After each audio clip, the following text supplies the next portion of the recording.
She said, I read a certain amount of the Quran every day, and during my menses, of course, and I rub that.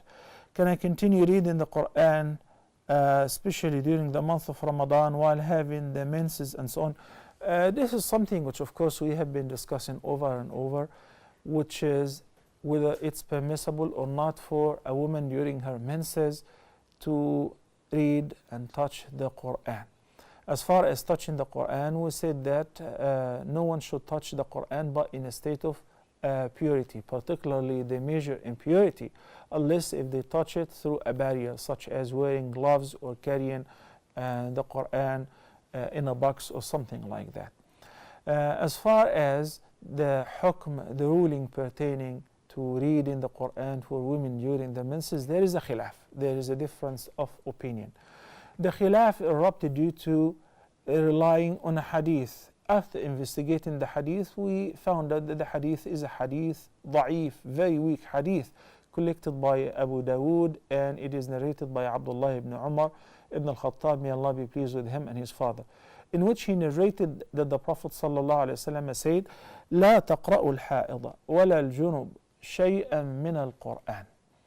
So he combined between two cases or two conditions. Al-Junub is a person in a state of major impurity, whether it's he or she, such as after experiencing wet dreams due to having sexual discharge or sexual intimate relationship with a complete contact, even without sexual discharge.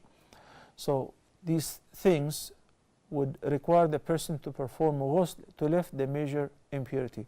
So that was combined, the janaba, with the janaba of the menses in the same hadith. So number one, the hadith is da'if. So we cannot build up a hukm or a ruling on a weak hadith. Number two, they use this analogy, which since al-junub, as we discussed a minute ago, cannot touch nor read the Quran, then by analogy, women during their menses, they're in a state of janaba too. They cannot touch or read the Quran. There is another hadith that the Prophet ﷺ, nothing would stop him or ban him from reading the Quran, but of course the janaba. But this is a qiyas ma'al fariq. There is a big difference. We cannot really apply the analogy here. Why? Because in the case of the janaba that you have in an intimate relationship or experiencing with dreams, it can simply be overcome by taking a bath, performing ghusl. In a few minutes you're ready to read the Quran, because anyway you have to pray the next prayer. So you have to remove the major impurity, either with ghusl with water or tayammum, in case that the water is not available, or available but not possible to be used for ghusl. But in the case of the menses, we all know that the menses vary, maybe from 4 days, 7 days, 10 days, 15 days in some cases. As you all have seen and heard, many sisters have called and presented their cases where the menses is prolonged for that many number of days. So if a woman is memorized the Quran, or she is either a teacher, a Quranic teacher, religious studies teacher, Islamic studies teacher, or she is a student, she's required to memorize, she's required to revise, she's required to teach.